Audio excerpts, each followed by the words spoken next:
what if the most healing character in Heated Rivalry isn't Shane or Ilya? What if it's the cottage itself? Or more specifically, the lake, the trees, the campfire, the open air. Yes, the cottage gives Ilya and Shane privacy. No cameras, no rink, no crowd to worry about. No public rivalry to perform, but privacy isn't the whole story, right? The cottage doesn't just hide them from the rest of the world, it helps restore them. There's something about that place, the water, the sunset, the campfire, the quiet, that seems to be loosening what both of them have been carrying. Shane doesn't have to be the perfectly controlled golden boy. Ilya doesn't have to perform danger or invulnerability or humor. Together they step outside the roles that have been defining them. And some of their most revealing moments don't even happen on the ice. They don't happen in hotel rooms. They happen outside where the natural world gives them room to become a little more honest. So today I want to ask you, what is it about being outside that helps us come back alive? Why does the open air make us softer, braver, and somehow more ourselves? Hi, I'm Dr. Dave, and welcome back to the Good Life Lab and my happy Heated Rivalry Hump Day podcast. I'm a therapist, former college professor, and a former college athlete. I also work with college and professional athletes, dealing with all kinds of things related to identity, direction in life, vocation. And so those are the lenses I bring to this discussion around heated rivalry and psychology. Today is the second day in my mini-series related to heated rivalry and Nordic happiness that I'm calling Heated Nordic Happiness. As you may or may not know, the Nordic countries rank in the top 10 usually in terms of global happiness, the countries that are the happiest. So we're looking at some of the concepts that they practice and trying to acquire them for our own lives in some way. Last week we covered the concept hygge, which basically stands for coziness, togetherness, warmth, that feeling of being with somebody in a warm, inviting, welcoming environment. And this week I'm going to talk about Friluftsliv. So that's the best I can pronounce it. I don't speak a Nordic language, so I'm learning myself. But the concepts are very familiar to me as a positive psychology researcher. I've published a few articles related to positive psychology concepts, and these Nordic practices are very relevant to my research. And so the idea of what they stand for is very important to me, even though I don't speak the language. So this concept, Friluftsliv, is a Scandinavian idea that the outdoor life is important to a meaningful, happy, good life. Fresh air, natural light, weather, movement outside, the feeling of your body moving through a world that's bigger than your own thoughts. There's a classic phrase connected to this idea of Friluftsliv. It goes like this: there's no such thing as bad weather, only bad clothing. So in other words, there's no excuse for not going outside. And very relevant to this idea, being outside is triggering some allergies in me. But I'm committed to pushing through it. And that's the idea of being in the open air, is not waiting for the perfect conditions to be outside. This concept basically is to go outside, not because it'll make you a better machine, but because you are not a machine. You are a body. You are a soul. We were never meant to spend the whole day under fluorescent lights in front of a screen worrying about our email responses. Before I get into therapizing about Shane and Ilya, which obviously that's why we're here, is to talk about Shane and Ilya and heated rivalry concepts and themes, I want to bring a little more real life Nordic perspective. So as part of the series, I'm starting this Danish dispatch, I'm calling it, where I have a friend in Denmark who can affirm and clarify some of these concepts. So we're going to turn to my friend Marcus's interview with him and let him shed some light on what this concept actually means and looks like in Denmark. So let's check in with Marcus here for a second. You're a creator and storyteller, and your channel on YouTube is Dark Neosphere. Thanks for the introduction, Dave. So first of all, yeah, I'm a Danish guy. I've lived here for almost my whole life. I reached out to Marcus to have him give perspective on some of the concepts I'm doing in this series, the Heated Nordic Happiness series. And the next word that he's helped me pronouncing, so Friluftsliv, something like that. You say it. Yeah, you're getting better at it. It's Friluftsliv. And explain what that concept means. Yeah, so especially here, I think in the Nordic countries, we have a lot of nature and we're pretty close to nature. So we do like Friluftsliv, which means that it's essentially just our outdoor life. Yeah, actually, just as an example, the city I live in, 1/6 of that is green areas. We actually are pretty proud of that. So if I can go 10 minutes outside of my apartment and I have this big park area where you'll see a lot of people just relaxing and they're enjoying their time there together with their friends and their families. And that's pretty normal, like a way to spend Sundays, just going outside in nature, which is usually quite close by here in Denmark. Most areas, even in the capital city, where I'm almost as central as you can get, there's nature areas everywhere here. The rule is actually in this city that I have to be able to see a tree when I look out the window. That's like something they make sure that that's a thing, and that's definitely a part of the Friluftsliv. There is a lot of research around just being able to see a tree or see some green has an impact on your mental health and well-being. Absolutely. I mean, I was taught at a young age that going into nature is a good thing for you, and I kept that going into my adult years. I know that if I've been having a tough day, I'll naturally just seek out nature. I remember in my first full-time job, Mm, um, I had some situations where I felt maybe a little triggered, or I felt like I needed a space for myself. I would just drive out to nature and be there for 2 to 3 hours without having my phone switched on, and it was mm. such a healing thing. And that's definitely part of our culture. I think a lot of people will seek out nature, either alone or with friends and family. I've noticed the same thing. Is that one of the pillars of mental health for me that I go through if I'm feeling off is have I been outside, or not? And that definitely makes a difference. So I have practice of going in the morning and the evening for sure. And then I have this green space around me all the time. So I'm always kind of surrounded by it. But I definitely feel that difference if I'm not. The theme of this episode for me on Friluftsliv has to do with nature making us more honest. So as part of the heated rivalry scenes, there's this culminating episode that out of 6 episodes where they kind of pull away and go to this cottage. And then part of that final episode is they're able to talk more honestly with each other about things. So the concept is that nature can make us more honest. And so what do you think about that? Yeah, I think it's a very interesting concept because I think what nature does best is it removes things when you just go out into nature.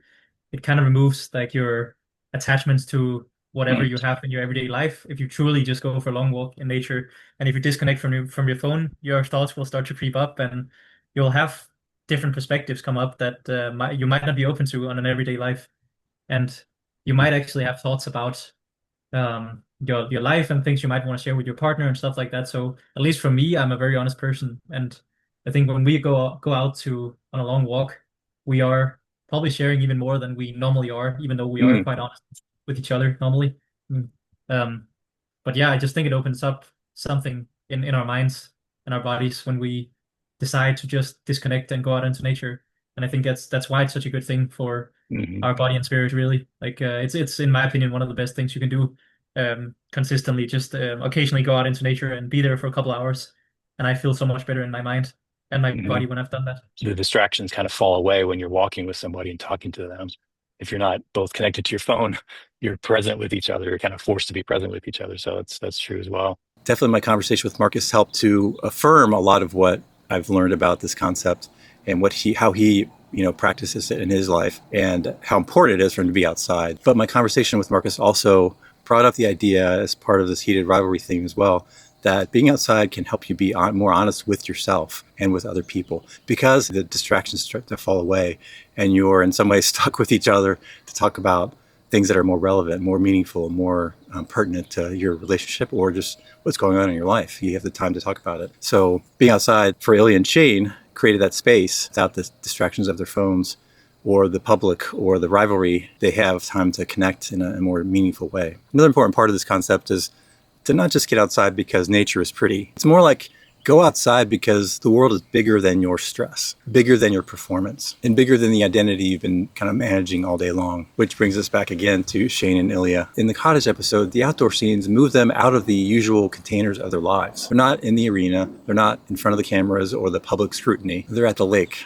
They're by the fire, they're watching the sunset. And those settings create space. The lake gives them play, the sunset gives them stillness, the campfire gives them confession. Shane, who lives much of his life in a state of control and with the pressure to be the careful one, gets to loosen up a little bit. Ilya, who survives by making himself untouchable, wearing confidence like armor, using humor and arrogance as a shield, gets to finally be known rather than just admired or feared. That's Friluftsliv to me. Not because they're officially doing a Nordic happiness practice, although I'd love to see Ilya and Shane in the outdoors explaining open air life with complete dramatic seriousness, but because the natural world gives them room to be much more honest. Sometimes nature, in a mystical, maybe even magical way, holds the truths that we are not ready to say indoors. And here's the positive psychology piece, my field. When we're stressed, overperforming, or trying to control everything, our attention collapses inward. The world gets smaller. The mind loops around the same fears and that exhausting question, what is wrong with me? Nature interrupts that loop, and awe especially does this. Awe is what we feel in the presence of something vast, something greater than ourselves. A lake, a night sky, an old, giant tree, or even morning light hitting the sidewalk. Awe gives us a small self experience. Not small as in worthless, small as in relieved. Your ego gets to stop being the center of the universe for a while, and that is a great thing. That matters because positive psychology isn't just about being cheerful or joyful all the time. It's really about meaning and connection, transcendence, vitality, and belonging. And nature, the outdoors, gives us access to all of that. It again reminds us that we are part of something larger than ourselves. And sometimes that is exactly what the soul needs. Most days my practice is to go outside in the mornings for about an hour and in the evenings. And then I'm also surrounded by this green space. I'm so grateful for that. But yeah, my morning practice, I call them awe walks on my best days. Some days I do get distracted by listening to podcasts and things as I walk. But on my best days, I try to just